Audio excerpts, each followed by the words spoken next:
Assalamualaikum warahmatullahi wabarakatuh. Selamat pagi pemirsa iNews, kembali berjumpa lagi dengan saya Iwan Gunawan. Tentu di acara Yuk Berwirausaha. Pemirsa, pagi ini alhamdulillah kita telah mengundang salah seorang pengusaha yang bergerak di sektor jasa pendidikan, yaitu lembaga kursus. Tentu ini peluang bisnis yang mungkin sebagian tidak meliriknya, tapi ini ada seorang pengusaha di Kota Bandung yang telah berkiprah dan luar biasa berkembang. Selamat pagi, Bang Jul. Selamat pagi, Pak Iwan. Pemirsa, Bang Jul ini kebetulan beliau juga sebagai Sekjen Forum Lembaga Kursus Indonesia. Bang Jul, bagaimana mengawali usaha di bidang jasa kursus dan pelatihan ini sehingga menjadi komitmen Bang Jul untuk terus bahwa peluangnya ini bisa terus berkembang. Ya, baik. Terima kasih. Baik pemirsa iNews TV. Terima kasih Pak Iwan yang pertama sekali telah mengundang saya ke sini untuk berbagi sedikit dengan teman-teman, khususnya dalam bidang pendidikan dan pelatihan jasa. Nah, saya memulai sebuah bisnis di bidang pendidikan jasa ini berangkat dari hidup kesusahan awalnya.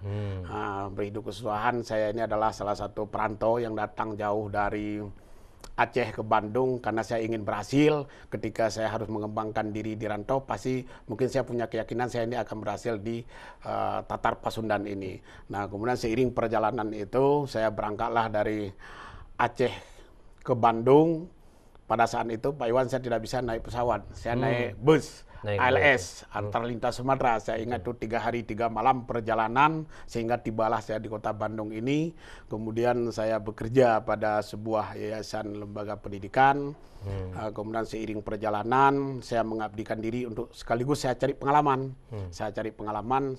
Kemudian pada tahun 2000 pas saya mulai keluar dari tempat saya bekerja. Saya ingin berdiri di atas diri saya sendiri. Saya ingin berhasil, saya harus jadi seorang wirausaha. Gitu perjalanannya, Pak Iwan. Jadi mengawali bekerja memang di lembaga pendidikan ya, kursus ini. Ya, kursus ya. Jadi saya bekerja di awal di dunia pendidikan. Nah, setelah itu punya dasar background pengalaman. Kemudian kenapa saya harus mengambil berwirausaha di bidang pendidikan dan pelatihan ini? Yang pertama, background ilmu saya itu, pendidikan saya itu di situ. Nah, ada latar belakang ilmu saya di situ. Kemudian berdasarkan pengalaman saya bekerja di bidang pendidikan. Nah, sehingga saya keluarlah dari beliau. Itu juga keluarnya tidak ujung-ujung keluar, itu pasti ada persoalan-persoalan yang terjadi pada saat saya bekerja dengan keluarga. Saya sampai ada miskomunikasi di internal. Kemudian saya juga ada sedikit kekecewaan yang terjadi pada saat saya berbisnis, pada saat saya bekerja dengan di tempat om saya itu. Nah, sehingga saya mengambil nekat setelah saya berkeluarga, menikah sama istri. Kemudian ada dorongan dari istri yang cukup kuat sehingga saya harus keluar dari tempat saya bekerja. Saya harus berdiri di lembaga saya sendiri. Alhamdulillah tahun 2000 kemudian saya berdiri pertama, saya ngontrak tempat gitu, saya ngontrak. Kemudian itu juga ngontrak tempatnya juga nggak punya modal, Pak Iwan. Pada saat saya bekerja, saya bisa beli mobil butut. Zaman itu modal mobil itulah saya jual. Saya jual mobil itu, saya kembali lagi naik motor bebek. Yang sisa dari uang saya beli motor, saya jadikan modal awal saya ngontrak tempat, beli komputer dan segala macam, saya dirikan di Kota Bandung juga. Nah, seiring perjalanan pada saat itu step by step usaha yang saya kembangkan maju dan berkembang. Yang awalnya saya juga di kontraknya juga terlambat, saya bayar kontrak juga diusir sama yang punya tempat. Tapi ya Allah mentakdirkan perubahan terhadap saya yang dulunya tidak punya tempat sama sekali. Sekarang kita punya gedung kampus, itu adalah milik kita sendiri. Oke. Bang Jul, tentu sangat ini ya, artinya kalau kita memang kerja di bidang yang awalnya bekerja, kemudian usaha di usaha yang kebetulan dulu kita punya pengalaman, itu menurut sinkronisasi ya, sinkron. Ya. Jadi ada untungnya ya? Ada untungnya. Karena kenapa? Karena saya melihat di lembaga pendidikan jasa khususnya kursus dan pelatihan ini, karena kita melihat sekarang itu, terutama di Bandung ini adalah warga kota Bandung itu yang memiliki kreatif. Berdasarkan data jumlah penduduk juga 2,4 juta penduduk kota Bandung itu hampir 9, sekian persen itu adalah masih menganggur. Dia tidak memiliki kompetensi ketika setelah dilakukan survei kajian oleh kita, kenapa mereka ini bisa nganggur? Ternyata ini dia persoalannya dua hal, Pak Iwan gitu. Dia tidak memiliki pendidikan yang cukup, kemudian yang kedua dia tidak memiliki kompetensi, keahlian, skill. Nah, sehingga saya berinisiatif gitu untuk mendirikan sebuah lembaga kursus dan pelatihan. Dengan 6 bulan dia mengambil pendidikan di situ, dia sudah bisa berwirausaha. Nah, sehingga dari pengembangan usaha itulah sedikit demi sedikit sehingga bisa berkembang sampai saat ini gitu. Itu dasarnya. Setelah kita melihat fenomena yang terjadi di masyarakat itu, ternyata pendidikan non formal ini sangat dibutuhkan oleh masyarakat ya. Sangat dibutuhkan oleh masyarakat karena itu tadi nggak bisa melanjutkan ke kuliah yang dengan biaya yang cukup besar, tapi dengan dia mengikuti proses pembelajaran 6 bulan, 3 bulan itu dia sudah memiliki keahlian. Oke. Gitu, Pak Jul, tentu sebagai pemain baru di lembaga kursus, kira-kira nilai keunggulan apa ya sehingga yakin bahwa bisa bertarung dengan lembaga kursus yang sudah ada? Ya. Oke, jadi di zaman era teknologi yang serba digitalisasi saat ini, kita harus selalu mengikuti perkembangan zaman ya. Jadi ketika kita bergerak di bidang jasa, kemudian bagaimana kita bisa bertahan usaha yang kita kembangkan ini, kita harus melihat dari sisi kualitas ya. Kualitas artinya kalau di kami ini karena berbisnis tidak dibikin produk kuliner segala macam, kita lebih pada jasa. Artinya para pengajarnya, instrukturnya ini harus memiliki kualitas yang lebih baik. Itu yang selalu kita yang dijadikan prioritas bagi kita. Kemudian kualitas dari sisi kurikulumnya.